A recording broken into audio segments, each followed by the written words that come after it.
오늘 하나님께 은혜 받으심으로 담대함을 얻는 우리 모든 성도님들 되시기를 바라겠습니다. 오늘 말씀은 사도행전 4장 13절부터 22절까지의 말씀입니다. 사도 베드로와 요한이 공회원들 앞에서 계속 설교를 했습니다. 그때 담대하게 베드로와 요한이 설교하는 것을 보고서 이 공회원들이 큰 충격을 받았습니다. 왜 그러냐면 13절에 있는 것처럼 그들을 본래 학문 없는 범인으로 알았다가 이상히 여기며 또 전에 예수와 함께 있던 줄도 알고 또 병 나은 사람이 그들과 함께 서 있는 것을 보고 비난할 말이 없는지라. 공회원들은 이스라엘 최고 엘리트층입니다. 그런데 예수님의 제자들은 예루살렘에 있었던 당시 엘리트에서 뽑힌 사람들이 아니었습니다. 갈릴리 지역에서 고기 잡는 어부였고 세리도 있었고 다양한 직업의 사람들이었습니다. 기본적으로 볼 때 공부를 많이 하고 그 다음에 최고의 교육을 받은 지도층들이 아니었죠. 그래서 이 공회원들이 이 사도들을 무시했었습니다. 그런데 이들이 담대하게 성령으로 말하는 것을 보고 깜짝 놀란 것입니다. 그 다음에 안진뱅이 고침받아서 바로 옆자리에 있고 또 수많은 증인들이 있으니까 할 말이 없었습니다. 그때 명하여 공회에서 나가라 하고 서로 의논하여 이르되, 일단 이 사도들을 내보낸 다음에 자기들이 어떻게 할 말을 찾지 못하니까 의논을 하고서 그 다음에 베드로하고 요한을 불러서 다시 이야기를 했는데 어떤 내용을 전달했냐면, 이 사람들을 어떻게 할까? 그들로 말미암아 유명한 표적 나타난 것이 예루살렘에 사는 모든 사람에게 알려졌으니 우리도 부인할 수 없는지라.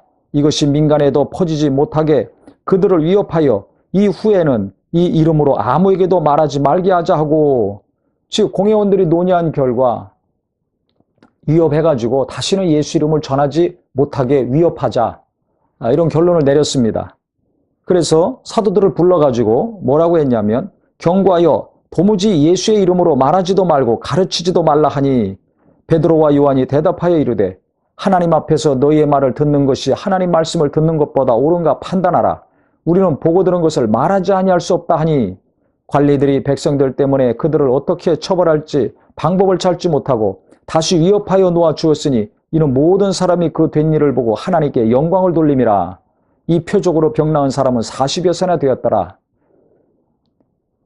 위협하고 가르치거나 예수님을 전하지 말라고 했지만은 이 사람들이 어떻게 사도들을 처치할 수가 없었습니다. 왜냐하면 많은 사람들이 하나님께 영광을 돌리고 병 고치는 사역을 동조했기 때문에 그렇습니다. 아픈 사람은 고침받는 게 최고죠. 사도들로 말미암아 안진뱅이가 고침받고 많은 병자들이 나았었기 때문에 이들은 저 사도들이 하나님과 함께하는 자들, 하나님이 도우시는 자들이라고 생각을 했습니다. 그래서 민심이 들고 일어날까 봐 이 사도들을 어떻게 하지 못한 것입니다. 그런데 우리가 오늘 주목해야 될 말씀은 바로 19절, 20절의 말씀입니다. 위협하고 예수 이름을 전하지 말아라, 가르치지 말아라고 했을 때 사도들이 근심을 하거나 갈등하거나 고민하지 않았습니다. 그 말을 듣자마자 즉시 뭐라고 했냐면, 하나님 앞에서 너희의 말을 듣는 것이 하나님의 말씀을 듣는 것보다 옳은가 판단하라. 도리어 역으로 질문을 했습니다.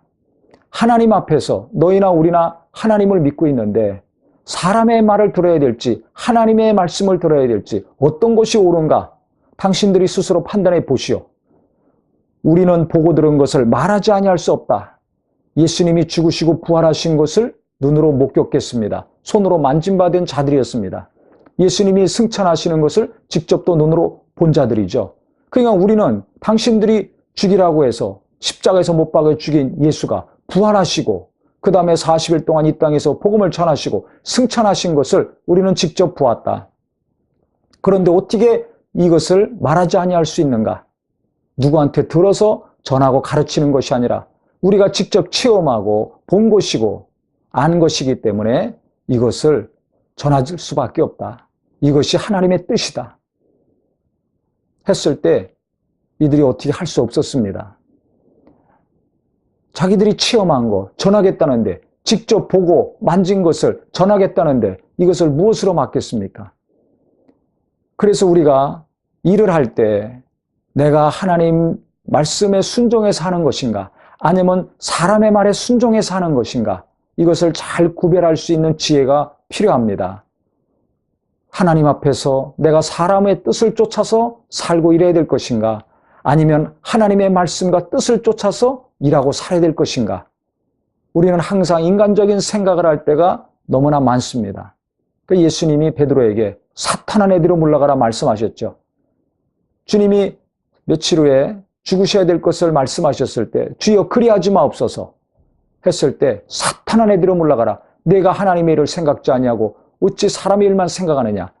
인간적으로 접근했을 때 인간적인 감정과 동정과 생각으로만 일하고 행한다면 원수가 틈타기 쉽습니다. 주님을 사랑해서 베드로는 한 이야기입니다. 하지만 그것은 사탄적인 생각이죠. 예수는 이 땅에 죽으시러 오셨습니다. 그가 죽으시고 부활하셔야 구주가 될 수 있고 우리는 구원받을 수 있고 마귀의 권세는 깨질 수가 있습니다. 예수가 이 땅에 육체를 입고 오셔서 죽지 않으신다면 베드로가 주님을 사랑해서 그리하지 마옵소서 했는데 예수님이 이 땅에서 죽지 않고 계속 사신다면 그는 구주가 될 수 없고 우리의 죄 문제는 해결되지 않고 마귀의 권세는 깨지지 않습니다. 원수가 가장 좋아하는 것이죠. 인간적으로 볼 때는 너무 지당하고 맞는 이야기지만 하나님 입장에서 보면 사단적인 것이었습니다. 너무나 인간적인 삶, 생각, 감정 추구하다 보면 사람들끼리는 좋을지 모르지만 당장은 위로와 사랑과 격려가 될지 모르지만 영혼을 죽이고 교회를 무너뜨리는 일을 하게 될 수 있습니다. 그래서 우리 모두가 정말 깨어서 하나님의 원하시는 것이 무엇인지 하나님의 뜻이 무엇인지를 잘 헤아려야 되고 그 다음에 당장은 고난을 당하고 손해를 본다 할지라도 내가 하나님 말씀대로 살면 하나님 뜻대로 살면 하나님은 반드시 나를 도우시고 내 가정을 도우시고 하는 일을 도우신다는 믿음이 있기를 바랍니다. 대표적인 케이스가 출애굽기 1장에 보면 히브리 산파들이었죠. 바로 왕은 당시에 애굽 사람들이 아들을 낳으면 반드시 죽여라. 딸이어든 살려놓고 아들이어든 죽이라고 명령했습니다. 그때 히브리 산파인 시보라라 부하가 죽이질 않았어요. 아들을 태어났을 때 죽이질 않았습니다. 왜 그렇습니까? 하나님을 두려워하고 경외했기 때문에.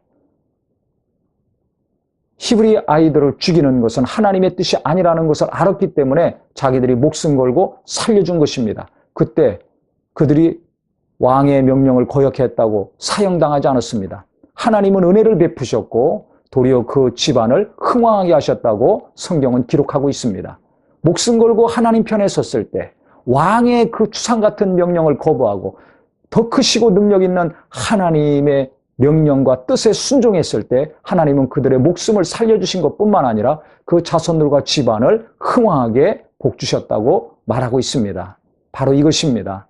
구약 때나 신약 때나 지금이나 앞으로나 하나님 뜻에 순종하는 자들 당장은 욕먹고 손해보고 어려움 당하겠지만은 하나님 말씀을 택하고 하나님 뜻을 붙들고 일할 때 하나님은 반드시 나를 도우시고 내 가정을 도우시고 내 앞날을 도우시고 하늘나라 갔을 때도 놀라운 상을 주신다는 믿음이 있으셔서 하나님 편에 서셨다면 말씀대로 행하는 것이라면 항상 담대하고 능력이 있기를 예수 이름으로 축원합니다.